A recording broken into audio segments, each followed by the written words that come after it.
लंबे लंबे श्वासों के साथ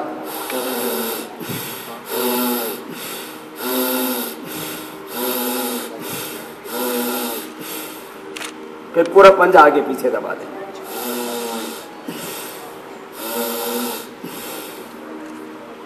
देखो, योग की चाहे सूक्ष्म क्रिया करें, चाहे सूक्ष्म व्यायाम करें, चाहे आसन करें, प्राणायाम करें या ध्यान करें, जो कुछ करें ध्यान से करें। पंजों को आगे पीछे दबाया, अब गोलाई में घुमा दीजिए, पूरी गोलाई में घुमा दीजिए। लंबा लंबा श्वास लेते रहे।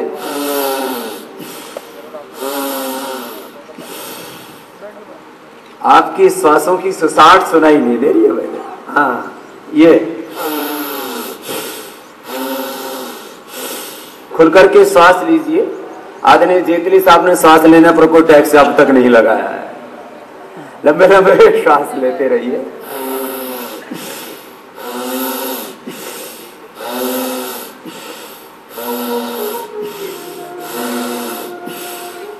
देखने में ये सूक्ष्म व्यायाम है, इनका असर बहुत गहरा है।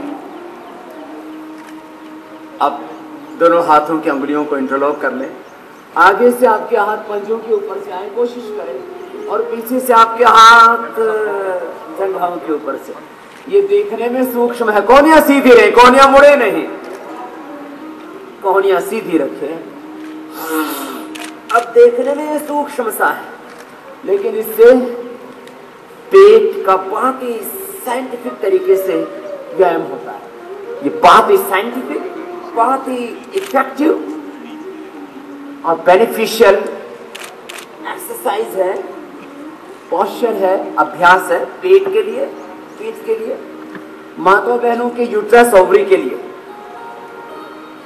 90% से ज्यादा माँ बहन बेटियों को यूट्रस में फाइबर्स ओवरी में सिस्ट पॉलिसिस्टिक ओवरी की प्रॉब्लम होती है, कोई ना कोई।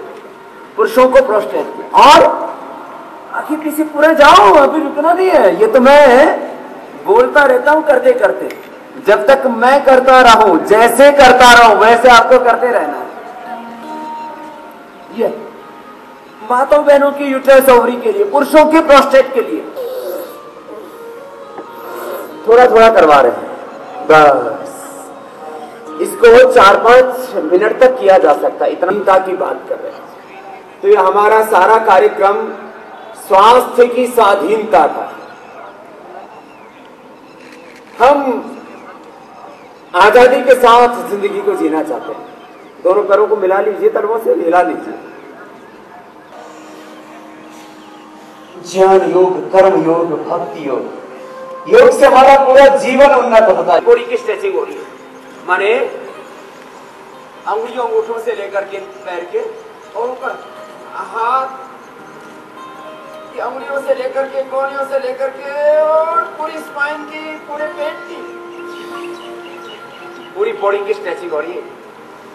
मैं कह रहा था पूरी बॉडी की स्ट्रेचिंग। दाईं ओर झुकेंगे, बाईं ओर झुकेंगे, आगे पीछे झुकेंगे, राइट साइड में बैठ करके बॉडी को लेफ्ट साइड में आगे चलिए। फिर अब राइट साइड में देखो, राइट राइट, आपका राइट किधर है? राइट और लेफ्ट में फाइट हो रही है ऐसे। फिर बीच में रुक जाइए, दूसरी ओर से लेफ्ट साइड में ये ऐसे ऐसे। कुछ बनी बात?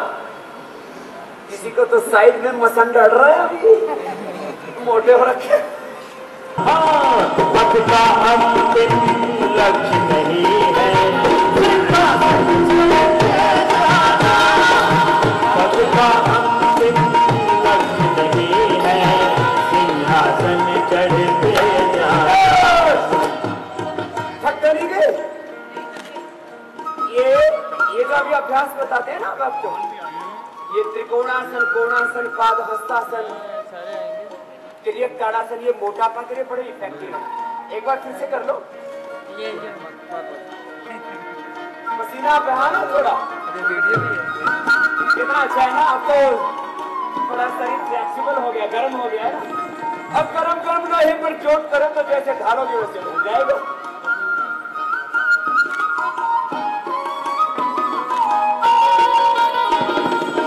सकल राष्ट्र का अनुपम वैभव, सकल राष्ट्र का अनुपम वैभव, हर भांति से है लाना, पथ का अंतिम लक्ष्य नहीं है सिंहासन चढ़ते जाना, पथ का अंतिम लक्ष्य नहीं है सिंहासन चढ़ते जाना। ओ गुरु की पूजा न्याय व्यवस्था, गुरु की पूजा न्याय व्यवस्था, अखिल विश्व में सरसाना। अरे पद का अंतिम लक्ष्य नहीं है सिंहासन चढ़ते जाना, पद का अंतिम लक्ष्य नहीं है सिंहासन चढ़ते जाना। निश्चित रूप से योग करके हर किसी को न केवल मानसिक शांति मिलती है और उसके साथ साथ हमारा शरीर भी चुस्त दुरुस्त भी होता है, और तो मुझे यहाँ कर बहुत अच्छा लगा। फ़ायदा मिलता है? बिल्कुल निसंदेह फ़ायदा मिलता है। और जहाँ तक योग की बात है और मेरी बात है, मेरा योग से कॉलेज टाइम से मैंने बीएड में भी योगा एज ए अपना सब्जेक्ट लिया था, लेकिन समय की धारा के साथ हम अपने शरीर के साथ खिलवाड़ करते हैं और अपने शरीर की ज़रूरत को भूल जाते हैं। तो जिस तरह से आज हमारे प्रधानमंत्री वजह से आज इस योग को विश्व में मान्यता मिली है, और स्वामी रामदेव जी ने योग को घर घर में पहुंचाया है विश्व के अंदर। तो निश्चित रूप से जो हम अपनी भारतीय संस्कृति को भूले हुए थे, योग की विधाओं को भूले हुए थे आते हुए भी, तो मैं समझती हूँ आज पूरा विश्व इस बात को लेकर जागरूक है और अब सब अपने और इस बात को मान चुका है कि योग ही एक ऐसी विधा है जिसको अपनाते हुए हम एक स्वस्थ शरीर, स्वस्थ मस्तिष्क बना सकते हैं, और उसकी वजह से ही हम ये भी कह सकते हैं स्वस्थ व्यक्ति ही स्वस्थ समाज की परिकल्पना कर सकता है और उसको आगे लेकर जा सकता है, और जिसके साथ हम एक स्वस्थ राष्ट्र और समृद्ध राष्ट्र